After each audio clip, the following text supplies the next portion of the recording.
It's not just radio, it's Rockland World Radio. RocklandWorldRadio.com.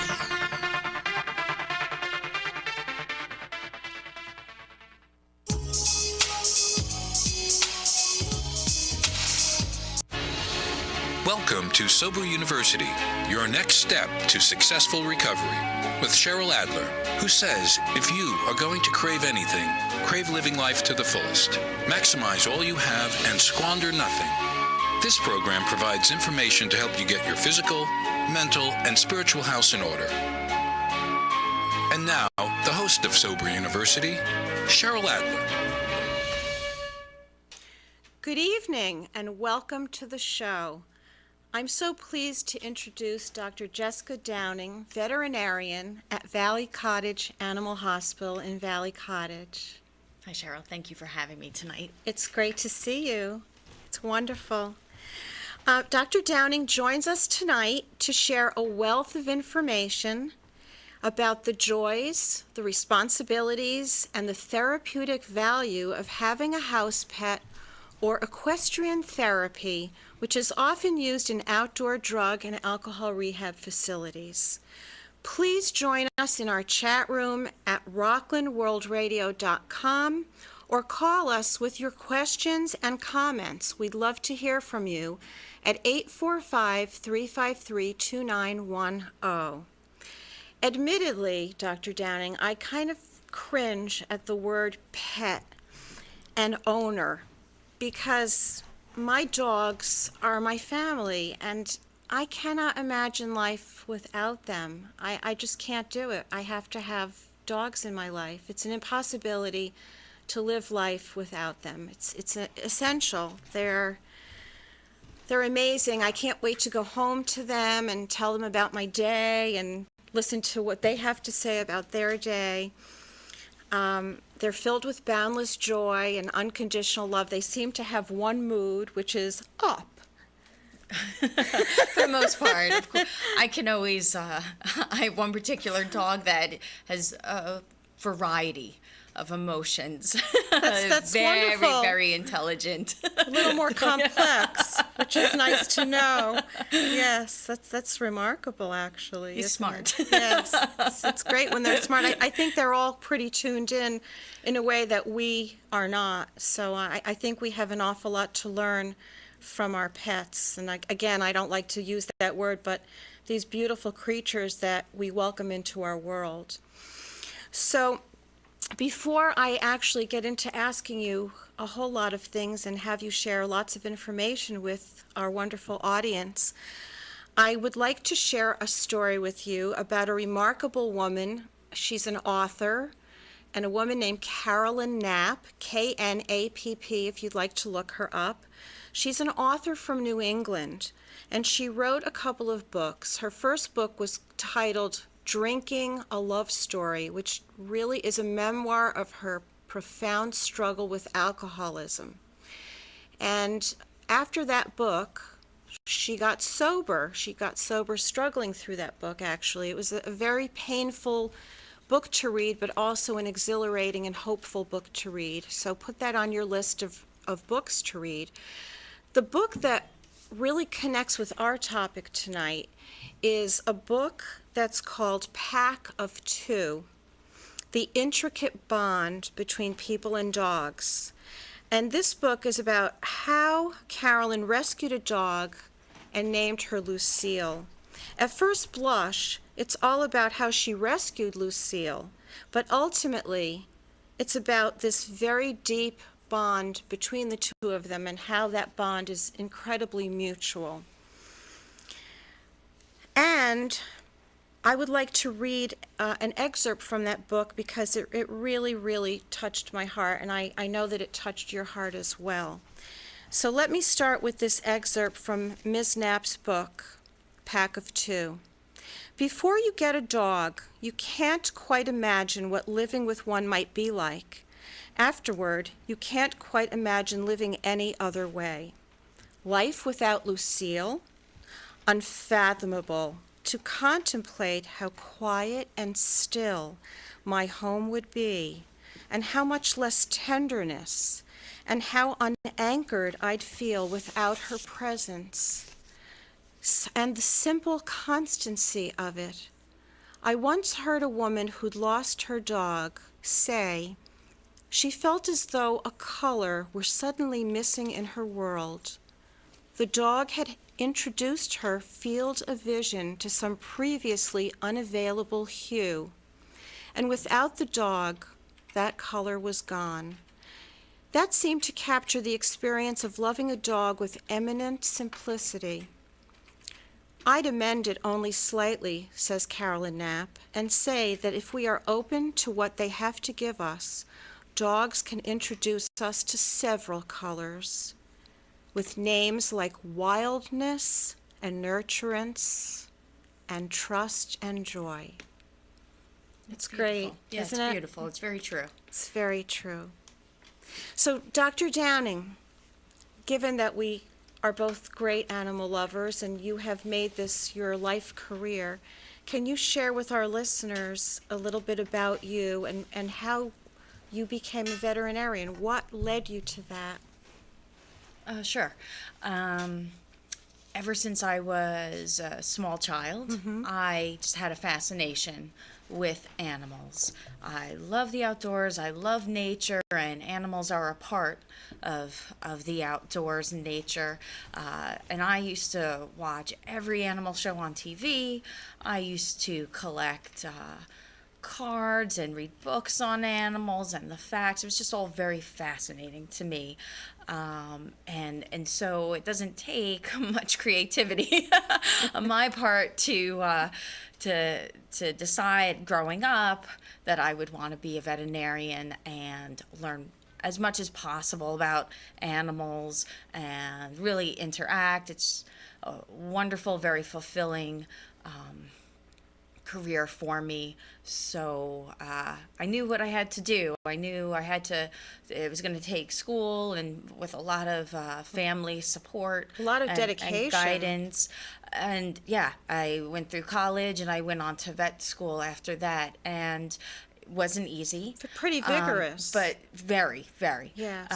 But what got me through it was that there was light at the end of the tunnel. That I knew I had to do. I had to overcome hurdles and obstacles and reach my goal to do what I do now, and I absolutely love it. You did some agility training yourself. Yes, yeah, not easy, and some people struggled, and I struggled, but I just remember telling myself, "There's light at the end of the tunnel, and I'll get through this." One way or another, and come out the other end a much better person. Well, you surely are, and you are a wonderful vet for sure. Thanks. And I can tell you that all my dogs have always loved you. So we thank you for the great care. You're Bracha welcome. and It's a Lily pleasure. send you puppy kisses tonight. I hope they're listening. Bracha and Lily, I hope you're listening with Nana. I hope you are. Jasmine is listening, and she says, I think most vets care more about their patients than MDs do. I don't want to get myself in trouble, but it's true. Just in personal experiences I've had going to my doctors during different times, and sometimes you get scary news, and it's nothing. When your health is at risk, it's very concerning. It's scary. And whether it's yourself or your pet, you need guidance and support, and veterinarians, I feel, go You go out the of their way, distance. rightfully so. And Yes. I sure wish we'd see some of our human medical counterparts do the same. Me Many too. do, but I some sure like don't. a lot more. Some are kind of like this when you walk in, and they're not really so much connected. But you are in a very touchy-feely kind of a healing field where people put their trust in you. And I think it's important to take note that you are working with the innocent. People can come in to their doctor and say, this hurts, this hurts, this hurts. But we have to go by Right. Right. I always feel that as a veterinarian, I'm a voice for the voiceless. Exactly. Beautifully stated. You are a voice for Thanks. the voiceless. We are. Yeah. I feel that very much so. That To be so tuned in. very much so. Absolutely. So, many people in our audience are in recovery from drugs and alcohol and many other addictions. Would you be able to tell us how a dog, a cat, a bird, a fish, a turtle, a horse, any animal really, how does that animal fit into the life of somebody in recovery? At what point does it make sense for somebody to say, I want to go and rescue a beautiful creature and bring this creature into my heart and into my home and take care of this creature for its life? It's a lot. There's a lot of different levels to taking on the guardianship of another living thing. The first thing that people ought to establish, regardless of their history, whether they're battling with addictions or a person who's fortunate not to have concerns like that, is just to be able to take care of yourself first. Exactly. So that you can then take care of another living thing. That's right. That should be the criteria is, can somebody manage their own life? And I think we need to specify that would have to be, are you financially able not only to give your dog high quality food and clean water and a comfortable, safe home, pay for veterinarian care, and have the ability to pay attention, really connect. You know, your dog or your cat or whatever pet you have needs your attention and your heart. So the person who makes this big step, and it is a big commitment, must really have their own life together. They really need to feel really good and solid about themselves. Would you agree? That's right. Financially, yeah, you ought to be somewhat stable, but also in the view of having a shelter, providing shelter, make sure that's a constant thing, and also mentally and emotionally, you ought to be in a good place. Because these little precious creatures, another living thing, is depending on you to be somewhat constant. They don't ask for much, but they do like their little schedules. They do like their routines. Very much so. Yes. And it's the simplest thing that can make them happy. That's right. Running outside, That's right. going for that walk, right. playing with their ball, chewing on their bone. That's right. And most animals aren't entirely solitary throughout their lives. At some point they do find a companion, and even the most aloof of cats does like presence. They Maybe do. not right up and close, but being in the same room. No one likes to be alone. No one likes to be alone, not for too long. So these beautiful creatures can keep us company in a very meaningful way. And cats are very mysterious, and they have their own sense of intuition and insight. I think some people who are drawn more to cats than dogs can explain that better than the connection that people have with dogs. But there is a uniqueness to that connection. Yes. Dogs are very obvious in a lot of Right. ways. Cats are a little more mysterious. Yes. But in a nice way, and certain people aren't as obvious as others. Yes. And cat owners derive as much pleasure and enjoyment from their cats as dog owners do. Might be a That's little right. different in many ways. It's the same. But it's really the attachment, the connection, and the relationship that means so much, that we create with these very innocent and beautiful creatures. That's right. And we're supposed to take care of them. Regardless, the most beautiful cat down to maybe the not so attractive reptile. Right. People develop bonds, and they're very, very strong. And even the little hamster that someone may have starting off slowly as a new pet guardian. It's very, very important. Very important. This bond, Absolutely. very strong bond. In the chat room, Julie says, I work at a hospital and we have therapy dogs visiting the patients, and it really seems to help them because the animals don't care what is wrong with you. In fact, they don't think anything is wrong, they just love you. Jasmine says, my pets are a huge part of my maintaining recovery. The responsibility is good and the unconditional love is great. Brava to you. Brava, brava. Exactly, yeah. We applaud you, and we welcome all your comments, and that is so true about therapy dogs. Can you make some additional comments about the role of therapy dogs in hospitals and rehabs? And There are studies that show that contact with animals helps to alleviate stress, helps lower blood pressure, your heart rate, helps for mental clarity, and that all is all very important in the healing process, whether it's a physical illness, a mental illness, and like I said, studies show that contact with animals helps alleviate stress and promotes healing. for sure. I think they even help our immune system. And they seem to have a sixth sense, or I don't know what number the sense is, but it's certainly a quite a gift of their intuitive ability. I had a big poodle named Chance, and if I was sad, Chance would immediately come over and lick my ear and make me laugh. He would tickle me. Right. And he knew when something was up. Exactly. Animals have very, very heightened senses. Humans aren't nearly as intelligent, or we don't use our senses to the degree that animals do. And making another reference to the one dog, my own dog that I mentioned, he's so smart.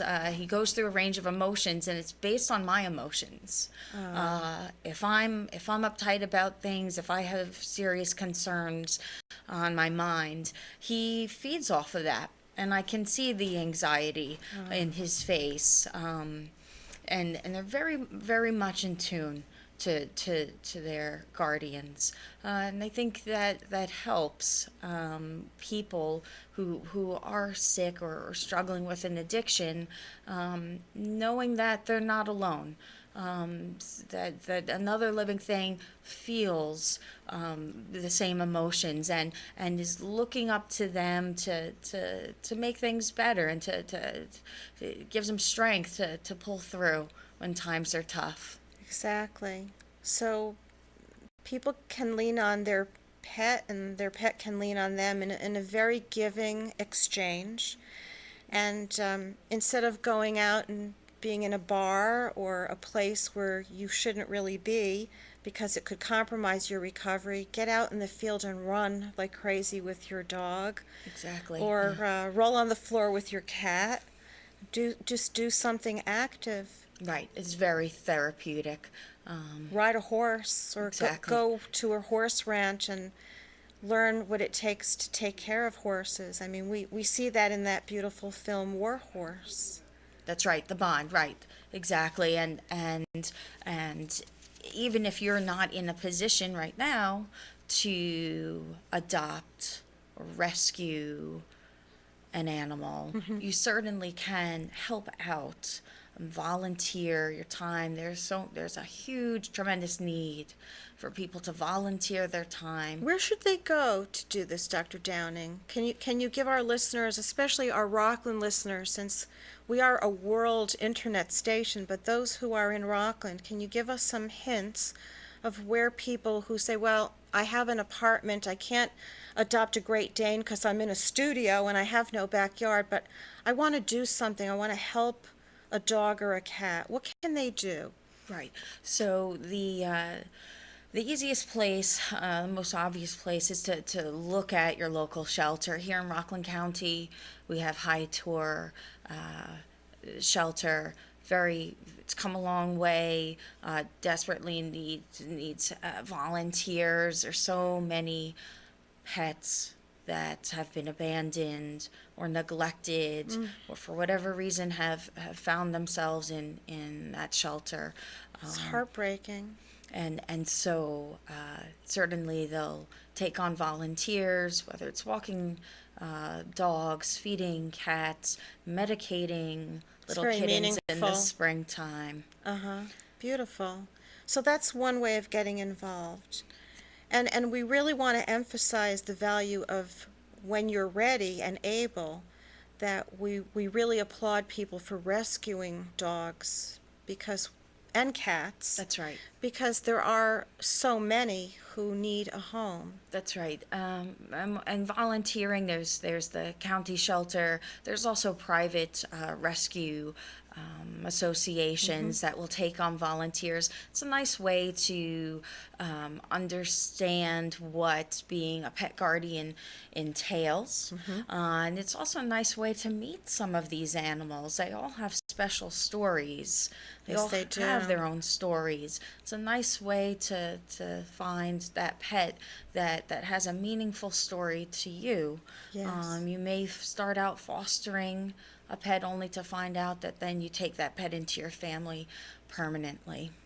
That's a great way to introduce yourself, is to do it in Start stages. slow. Exactly. You're really saying do it in stages to see how it is before you take it on 100%. Exactly. It's great advice. Great advice. Thank you. Thank you. So, okay, you kind of covered a lot of that question right there. And could you also share with us any books that you can recommend other than the one I mentioned about Carolyn Knapp, and any websites or agencies? You did mention HiTour, but any websites where people can go that can kind of lead them to other important links?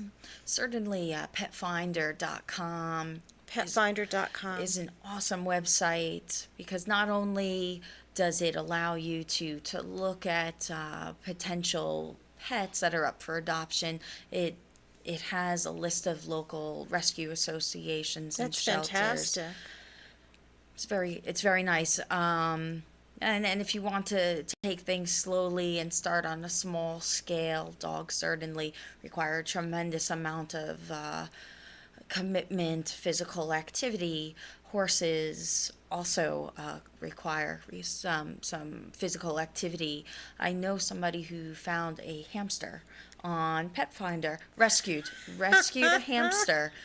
Isn't that amazing? The hamster needed a home. Oh. Was given up by somebody who was not in a position to care for that hamster anymore. And so you can find a variety of animals on Petfinder. Such a sweet little life, and somebody came along and said, "Let me take you home."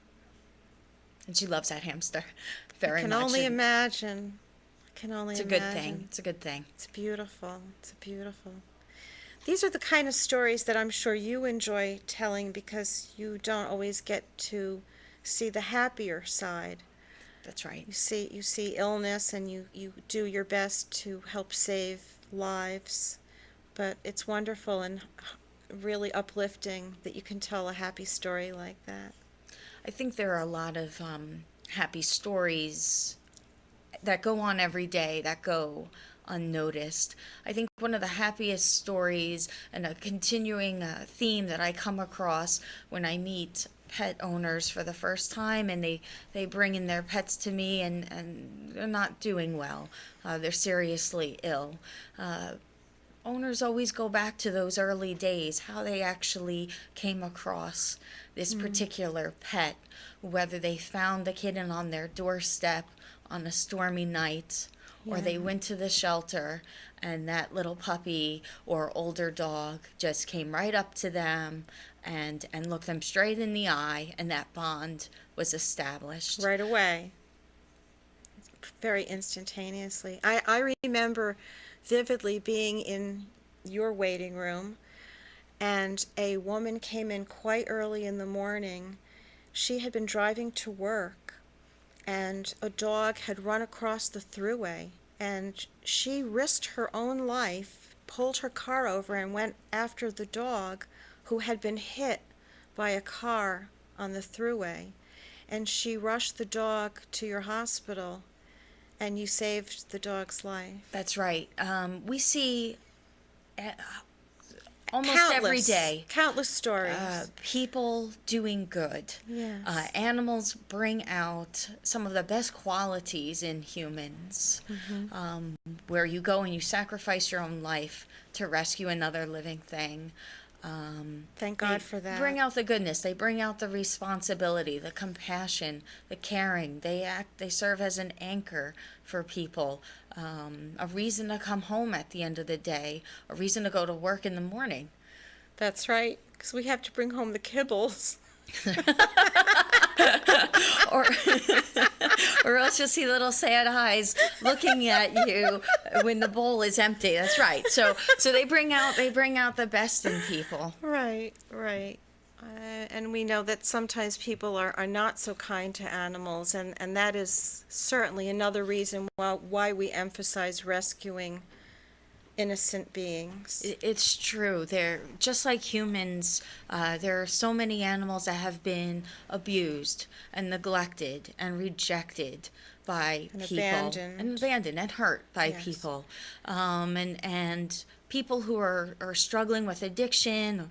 There are many parallels for these people and rescuing these animals. They in many ways they need each other, and in many ways it can be healing and therapeutic for one another. Absolutely. That's beautifully stated. Thank you. Are there any other people in the chat room? Well, Julie goes on to say, if you cannot adopt a pet, you can go to a shelter and spend time with the animals, right? Yes. That's right. It's often encouraged. Shelters don't bring in a lot of financial, they don't have a lot of financial resources. So we need you. Volunteers, yeah, most Yeah. definitely. Absolutely. Anything else, Richard? That's it at the moment. Well, that's pretty good. So, any final thoughts before we wrap up our show? So, Jasmine also says, Ah. I love this show. Will you do more? Oh, absolutely. We will for sure do more. Is there something specific you'd like us to focus on? Jasmine, please let us know right now. Or email. Or you can email us. rocklandworldradio.com. Absolutely. Info, yes. And you can... Just pets and recovery. Pets and recovery, we can certainly do that. Would you like to come back and extend our discussion? Most definitely. There's so many things to talk about, and it's a process too. In developing that relationship and caring for another living thing, and of course, it all starts with respect for yourself. You do have to respect yourself and have good So- self-esteem in order to pass that on to your Exactly. beloved. So that you can respect another living thing. That's right. But only good things come from that. That's And right. so- That's exactly right. Anything else in the chat room? Julie says, also, loved your show. I would love to have another show about this. Thank you so much, Julie. We will definitely do that. And again, email us at info@rocklandworldradio.com. So From our contact page. from our contact page, thank you, Richard, so that we can be even more specific in our next show and tackle even more questions and concerns and interests that our listeners are having. I would love to hear from people with questions, how to handle certain situations, and Good. entertain people's concerns. Wonderful. So we're going to have you back. We're going to plan for that. And we thank our chat room people for contributing their thoughts and their interest to us. So I want to thank you again for being a wonderful guest. My pleasure. And certainly our hearts are captured by cats and dogs and Hamsters. hamsters. Let's not leave out the hamsters. Even the reptiles, Exactly. birds, fish, During that the horses. snowstorm and Yes. the hurricane with all these power outages, My goodness, we had exotic bird owners, reptile owners coming to the animal hospital because we had electricity and their homes did not. Wow. And they put their pets first and brought their pets to us for warmth and Safety, light and safety. Comfort. Absolutely. We And saw then they that. went back to their dark homes, powerless homes. But they put their pets first, and we saw that in the very touching and wrenching film footage of Katrina, where people right. would not leave their pets. That's They right. couldn't go. They couldn't leave their dogs or cats behind. It was an impossibility, for sure. So we will continue. In the meantime, I want to thank all of you for spending this part of your evening with us. Please join me next week when Allison Larkin, acclaimed comedian, adoptee, screenwriter, and best-selling author of The English American, a novel, soon to be a major motion picture, I'm so proud of Allison, will talk about how tapping into one's natural creativity can enrich your sobriety. So that's all the time we have for now. This is Cheryl Adler. I guess you know me by now. You can reach me directly at my office, 845-358-4652, my personal website, soberuniversity.com, or here at my home away from home, rocklandworldradio.com. How I love to be here. And please remember, if you're going to crave anything, crave living life to the fullest, maximize all you have, and squander nothing. Good night.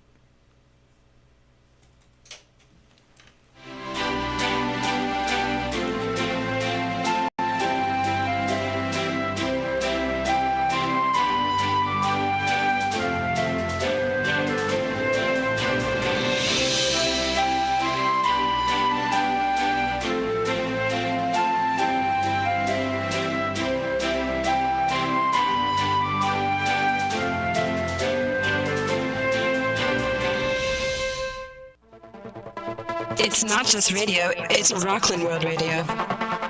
RocklandWorldRadio.com.